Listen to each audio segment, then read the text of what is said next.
Another week, another episode of The Penguin. This time, episode 4, which focuses on the backstory of Sofia Falcone. This episode was written by John McCutcheon under the supervision of Lauren LaFranc, and damn, what an episode. A few weeks ago, I posted a poll about who your favorite character is on this limited series, and although I expected Christin Milioti to get a lot of votes because her work has been so damn good, I did not expect her to beat out Colin Farrell's portrayal of the Penguin. After seeing episode 4, I'm a convert. I still love Victor. He's still my favorite character in the show, but as far as performances are concerned, Milioti just surpassed everyone in the cast. If Colin Farrell is a shoo-in for Best Actor for any and every award available in the upcoming award season, Milioti should be a lock for Best Actress. After seeing episode 4, it's just not even close with any other performance out there. And episode 4 is continuing the trend for the Penguin having synergy between the script, the direction, the design, the cinematography, and every other technical aspect of production. Episode 4 is the darkest episode of the series thus far. It starts to build from minute 1 until it reaches a shocking ending that defines Sofia Falcone as one of the most ruthless and psychotic characters in Matt Reeves' Batman universe. But before we get to it, if you could take a moment to like, subscribe, comment, and share this video out,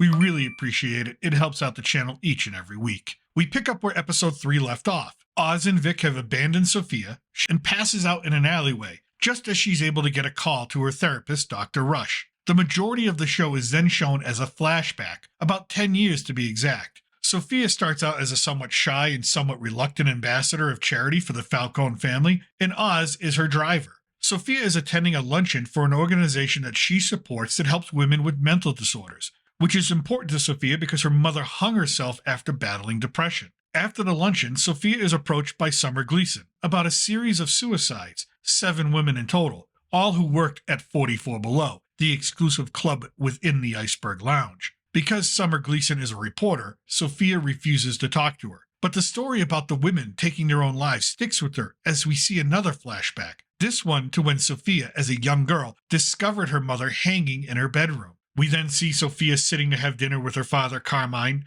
played by Mark Strong, and her brother, Alberto. During this dinner, it becomes clear that Alberto is a screw-up. He is unreliable. And after he leaves, Carmine tells Sofia that she is going to be the one to take over the family, news that Sofia greets as a great honor. However, she then makes the mistake of asking Carmine about her mother, particularly about her depression. Carmine is very uncomfortable speaking about this subject and scolds her for bringing it up. Sofia quickly turns the discussion to Carmine's upcoming birthday. Irregardless of her father's wishes not to pursue the subject, Sofia meets with Summer Gleason, who shows her all of the concealed evidence she's dug up on the 7 women. Forensics clearly shows that these women were strangled. They all have marks on their throats consistent with strangulation, and their hands showed evidence of putting up a fight against an attacker. And if you remember from Matt Reeves' Batman film, strangling women is Carmine's preferred method of disposing of female problems. Sofia is angered by the implication that her father is responsible for these deaths and dismisses any chance of working with Summer on that story. And as she gets into the car, Oz also warns her about talking to reporters that her father would find this unacceptable. Sofia turns on Oz in that moment, insulting him and putting him down, calling him just her driver.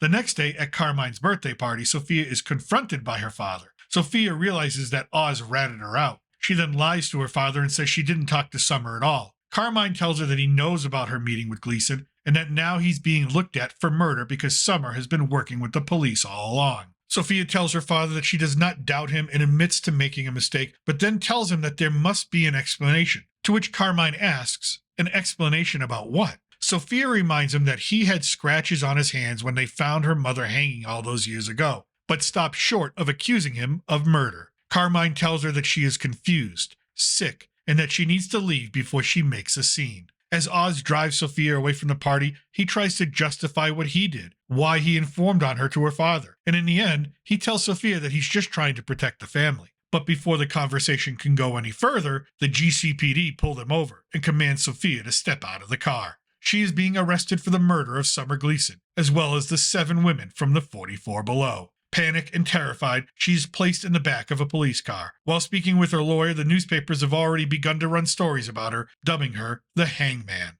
Sofia receives more bad news. She's being remanded to Arkham Asylum for a 6-month observational period to determine her sanity. At this point, Sofia knows that her father is behind all of this and that he really did kill her mother.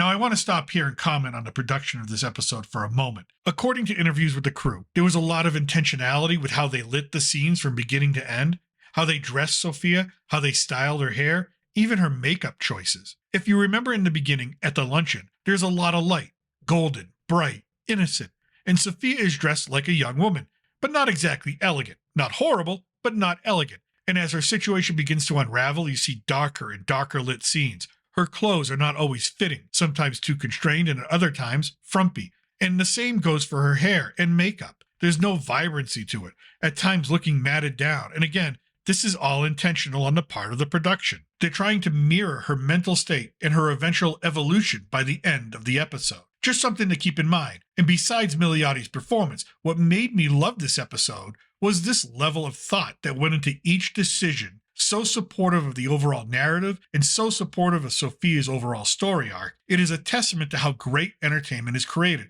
Always looking at what drives a story, what helps to fill out a character, give them layers and complexities. These little details add up and eventually present to us as an audience meaningful motives and believable behaviors. With that said, let's get back to the show. As anyone would be, Sofia is terrified of going to Arkham, believing she'll be killed inside. What follows, her intake into the facility, is meant to demean her, to put real fear into her mind, to place a measure of control onto her behaviors, while at the same time breaking her spirit and her sanity. And even though I know it's just a television show, it was hard to watch, and it must have been at times hard to perform for Milioti. Sofia is violated physically and emotionally in multiple ways, all the while being told that it's for her own good. Now in her oversized orange and white striped prison jumper, she's placed in her cell. A screw falls out of the wall, a not so subtle metaphor, but still appropriate, and a voice is heard. Sofia meets her neighbor, Magpie. Magpie is an obscure villain from the comics. She's a person who has a penchant for thievery, often leaving behind a replica of what she stole, except it's a booby trap of some kind. Not the first time we've seen Magpie on television. She appeared in one episode of Gotham years ago as she stole from that series' version of the Penguin. Here, in this series, Magpie is played as a more unhinged character, absolutely out of her mind, and she wants to be Sofia's friend. The next day in the cafeteria, everyone but Sofia is given medication, and for a moment Sofia sees how the drug works, and this is her first moment of inspiration for her new street drug, Bliss, from episode 3. Now all the inmates are chained up, they have locks around their necks, except for one inmate, Abby, and she menacingly stalks Sofia, as Sofia tries to get the guards to understand that Abby is not locked up. The guards and the doctors do not care. They watch as Abby trounces Sofia in the middle of the cafeteria. It's clear that the doctors have orders to break her, to make her insane. They set up another confrontation with Abby, but Sofia will not give in and become violent. But Abby already knows that plan B is to stab herself with a fork in the neck multiple times. Another death they can blame on Sofia. The next 10 minutes of this episode are just as hard to watch as Sofia's intake into Arkham. She is subjected to electroshock therapy over and over again. She vomits, loses consciousness, is haunted by visions of peeling away her cell walls to reveal her parents' bedroom.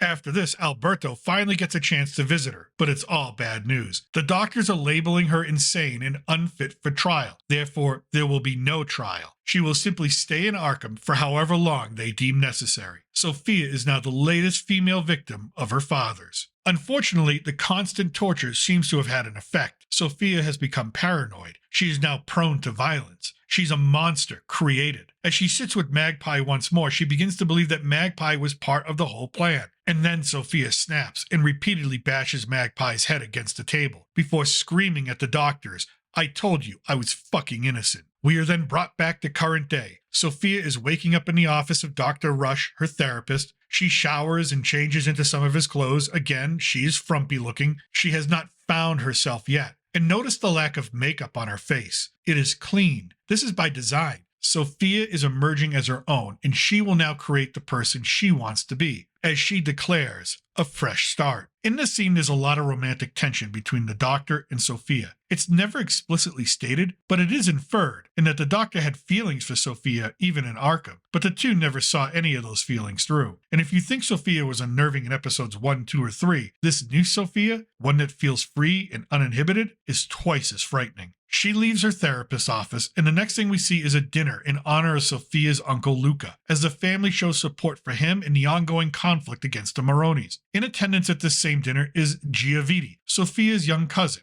and she mentions that she wants cake. They all get the surprise of a lifetime when Sofia walks in, stunningly dressed in a bright yellow dress, the plunging neckline exposing as much of her to the world as possible without outright nudity. Again, this is on purpose. This is Sofia no longer hiding. This is Sofia announcing herself to the world. This Sofia wants you to notice exactly who she is and what she wants you to see. Bold, fearless, and awake. She sits, pours a full glass of wine, interrupts her uncle's speech to give one of her own, and she confronts each and every one of them on how they all wrote letters to the judge confirming her insanity. They did nothing to help her 10 years ago, even though she was just an innocent woman, and they all knew that. She then tells them that she does not fit into the family anymore, and starting tomorrow, she will start a new life, for the first time, with a sense of hope. Later that night, we see Sofia secretly bringing Gia to the greenhouse to eat cake and have a sleepover, like Sofia and Alberto used to when they were young. Sofia explains to Gia that she did bad things, but had to because she was battling monsters. As night turns to day, Sofia enters the Falcone mansion. Bodies are everywhere, and we see Sofia wearing a gas mask as she enters the basement to disassemble her killing machine. Basically, she redirected the carbon monoxide from the furnace into the air conditioning vents. We see her almost dance barefoot from room to room to ensure there are no survivors, but no one in the house had a chance, except the one Sofia left with an open window, the underboss,